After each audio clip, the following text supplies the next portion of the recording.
السلام عليكم. اليوم اشتي اتكلم عن اصعب شيء تعلمتها في اللهجه اليمنيه. كنت في صنعاء، واحد من اصحابي جاني وقال لي: يا رضوان، ايش رايك نتغدى اليوم السمك؟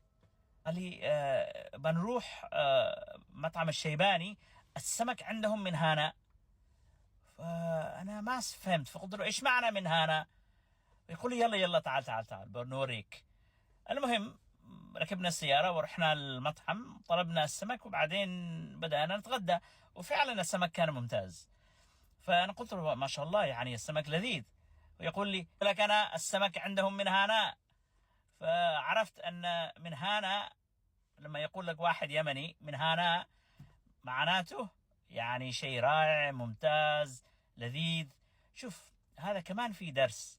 يعني اللغة مش مجرد كلمات والقواعد وكذا، وإنما الإيماءات، الإشارات لها دور كبير. وهذه الإيماءات تكمل الكلمات والقواعد. ترى تعلم الكلمات أسهل من تعلم هذه الأشياء، مثل من هنا.